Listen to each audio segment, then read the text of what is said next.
Assalamualaikum warahmatullahi wabarakatuh. Halo guys, ketemu lagi di channel Gaptek. Jadi kalau hari ini saya agak pangling, lebih ganteng daripada biasanya. Itu karena hari ini saya didandanin sama Uniqlo. Gimana? Keren nggak?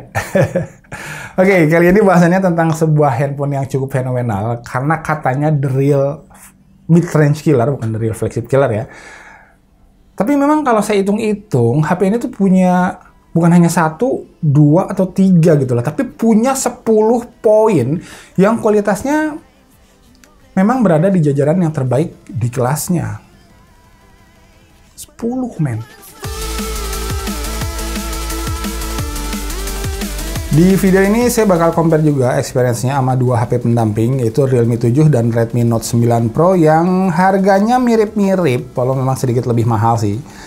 Oke, jadi HP Poco X3 NFC ini kebetulan saya beli sendiri di flash sale Shopee kemarin. Ini varian yang RAM 6GB dan storage 64GB, harganya di 3,1 juta.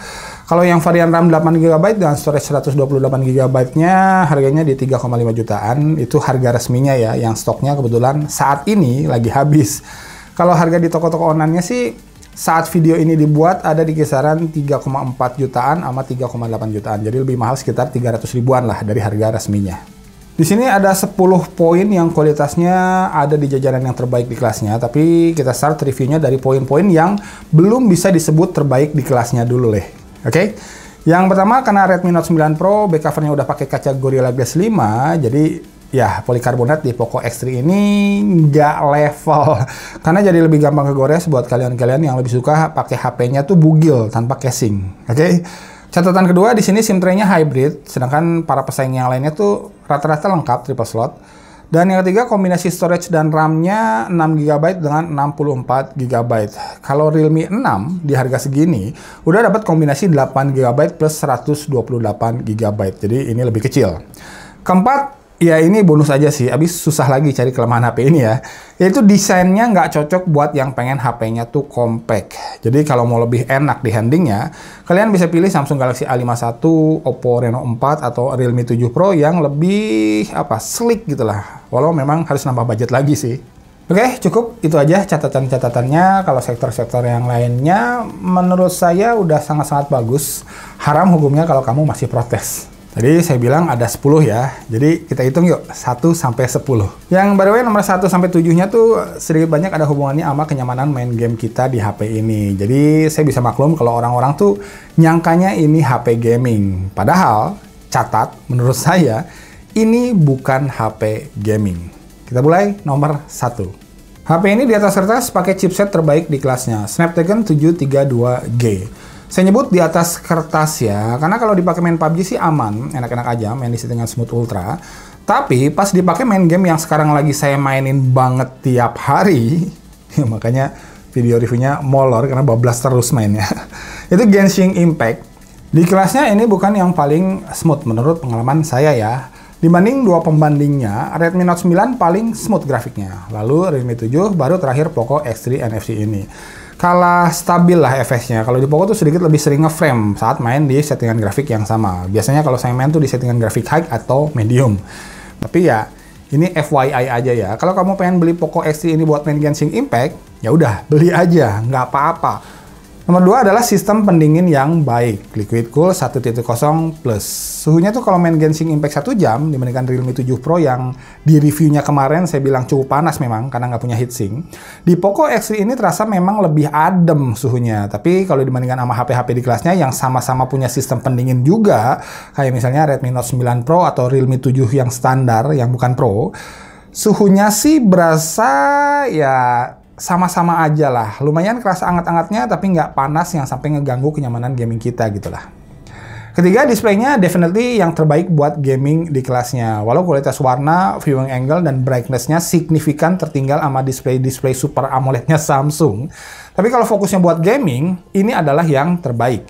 Kenapa? Nah, pertama-tama ini layarnya luas, hampir 6,7 inch, plus udah terproteksi sama Gorilla Glass 5. Mantap. Punya refresh rate variabel antara 60 sampai 120 Hz. Tapi, catatan dari saya sih ini ya, jangan beli HP ini karena refresh rate layar 120 Hz-nya. Oke? Karena ya paling kita bisa nikmatin refresh rate layar 120 Hz-nya tuh pas scrolling atau swiping layarnya di Instagram, Facebook, atau di UI-nya doang. Tapi kalau main game, nggak kerasa ada bedanya sama HP-HP lain di kelasnya yang punya refresh rate layar hanya 60 Hz aja. Karena, ya gini, saya jelasin dikit ya. Refresh rate layar 120 Hz itu tuh baru optimal kalau chipsetnya kuat ngejalanin game di 120 frame per second juga. Jadi harus chipset yang powerful banget. Oke? Lah, kalau chipsetnya kelas mid-range, kayak Snapdragon 732G ini, paling baru bisa dapat 120 FPS-nya tuh pas main game-game yang ringan banget. Plus, gamenya harus punya fitur high frame rate. Ya, kalau dipakai main game-game berat sih dapat 60 atau bahkan 30 FPS aja kadang-kadang enggak.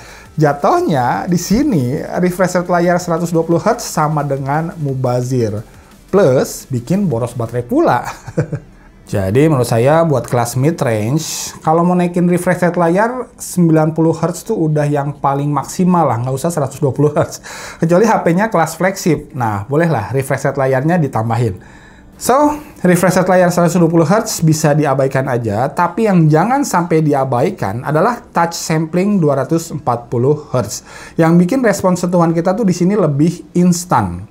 Buat gamers ini cukup penting perannya. Seperti yang bisa kalian lihat sendiri kalau kita bandingin sama respons swipingnya Redmi Note 9 Pro yang harganya kurang lebih ya mirip-mirip lah. So, layar luas, punya refresh rate tinggi, dan punya respons sentuhan yang sangat-sangat baik. Di kelas harga 3 jutaan, ini adalah display gaming oriented terbaik menurut saya. Good job. Oke, lanjut yang keempat, 33 watt fast chargingnya juga jadi salah satu yang terbaik di kelasnya. 1 jam lebih 5 menit, kelar ngecasnya. Yang kelima, kapasitas baterainya juga oke, 5160 mAh, salah satu yang terbesar juga di kelasnya. Hanya, sayangnya, sekedar kapasitasnya aja yang keren. Karena kalau daya tahannya sih, ya itu, mungkin gara-gara refresh rate layarnya ketinggian, baterai Poco X3 NFC ini hanya cukup buat 24 jam aja. Kalau Redmi Note 9 Pro bisa kuat 1,5 hari soalnya. Karena ada software gaming yang namanya Game Turbo, pengaturannya di sini cukup lengkap, sampai kita bisa ningkatin sensitivitas layar segala. Ketujuh, mainin Genshin Impact bakal berasa lebih penuh penghayatan kalau HP kita tuh punya speaker built-in yang bagus.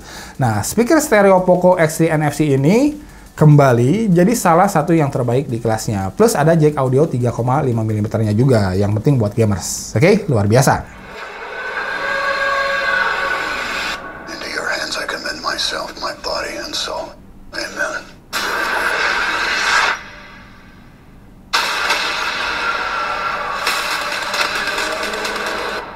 So, gimana? Kita udah ngitung dari 1 sampai 7, semuanya ada hubungannya sama gaming kan? Tapi tahan, jangan buru-buru ngecap Poco X3 ini sebagai HP gaming. Tunggu sampai videonya selesai. Lanjut, nomor 8 kita ngomongin kameranya. Secara hardware, Sony IMX682 udah pasti masuk ke jajaran sensor terbaik di kelas 3 jutaan. Oke? Mungkin barengan sama Sony IMX686 atau Samsung S5 KGW1 ya. Nah, hasil foto realnya gimana? Ternyata menurut saya nggak mubazir kalau Poco X3 NFC ini pakai sensor yang bagus. Karena hasil oprekan color science-nya juga sama sekali nggak ngecewain. Ya, kita bandingin sama 2 HP pembanding kita ya. Dimulai dari Redmi Note 9 Pro, overall saya vote kameranya Poco X3 NFC ini. Karena walau color science-nya tuh setipe kayak yang buatnya tuh sama, tapi hasil tangkapan Poco sedikit lebih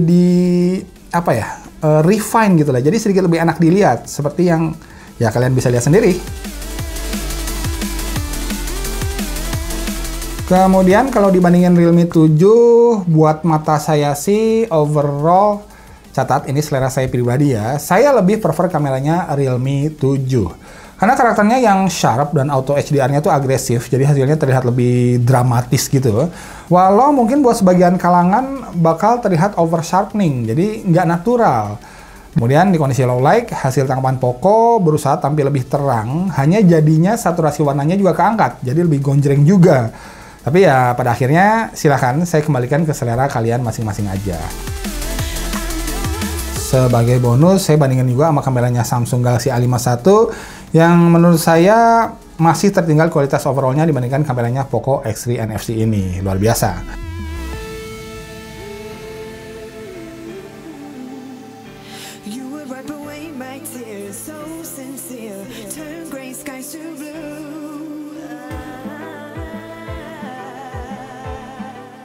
Dan terakhir, saya versusin juga sama kameranya Oppo Reno 4 yang kalau di kondisi terang tuh bisa kasih warna yang lebih vibrant. Kemudian di kondisi low light tanpa mode malam, Poco terlihat lebih tajam, tapi pas sudah dipakein mode malamnya, Oppo Reno 4 balik unggul lagi, jadi lebih menarik gambarnya.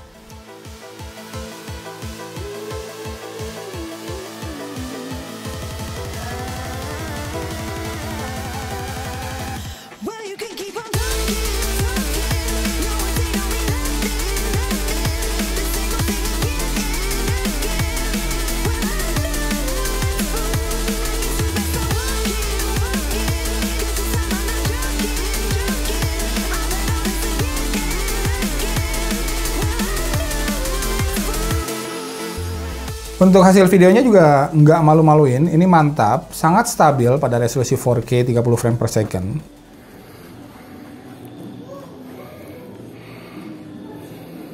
Yeay, berhasil. Naik perosotan. Perosotan.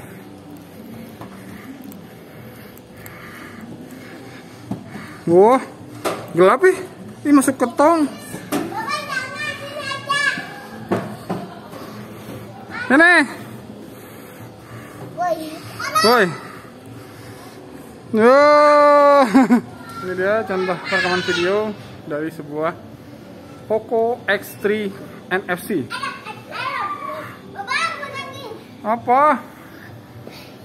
Resolusinya Full HD 30 frame per second. Lebih seperti ini view angle-nya. Oh iya, kalau kalian penasaran sama masker yang saya pakai hari-hari, ini adalah produk dari Uniqlo, namanya Uniqlo Airism. Harganya 150 ribuan, dapat 3, jadi satunya sekitar 50 ribuan, cukup terjangkau. Bisa dicuci berulang-ulang di mesin cuci biasa, dan ada ukurannya ya, ada L, ada M, yang tadi saya pakai tuh yang L. Dan yang keren, udah terakreditasi efektif menangkal 99% bakteri oleh lembaga pengujian asal Jepang, Kaken Test Center General Incorporated Foundation. Jadi silahkan kalau kalian lagi cari masker yang nyaman dan aman dipakainya, bisa cek link pembelian yang bakalan saya taruh di kolom deskripsi di bawah. Oke, lanjut ke nomor 9. Kalau HP fokus gaming sih, sebenarnya nggak perlu repot-repot, punya desain kamera depan model pancol dan sensor fingerprint di samping kayak gini. Jadi di sini estetika desain yang kekinian juga cukup terkulik dengan baik. Dan terakhir ke 10, HP gaming juga sebenarnya nggak butuh near field communication atau infrared blaster juga di depannya. Nah, di sini udah ada. Nice. So, kesimpulannya, kenapa saya bilang HP ini bukan HP gaming? Padahal 7 dari 10 keunggulan HP ini tuh berorientasi ke gaming. Walaupun kelihatannya banyak ya, ada 7, tapi menurut saya yang benar-benar ngaruh tuh hanya 3 aja. Pertama, speakernya stereo. Kedua, layarnya lega dengan touch response yang instan banget. Dan ketiga, fast charging 30 watt. Soalnya kalau performa Snapdragon 732G, refresh rate layar 120Hz, sistem pendingin dan lain-lainnya sih rasanya kok ya sama-sama aja lah sama Redmi Note 9 Pro dan Realme 7 sebagai HP pembanding kita kali ini. Malahan, saya tuh lebih takjub sama kualitas kamera Poco X3 NFC ini yang asli galak banget. Color science-nya tuh terkulik dengan sangat-sangat apik di sini. Jujur nih ya, jujur.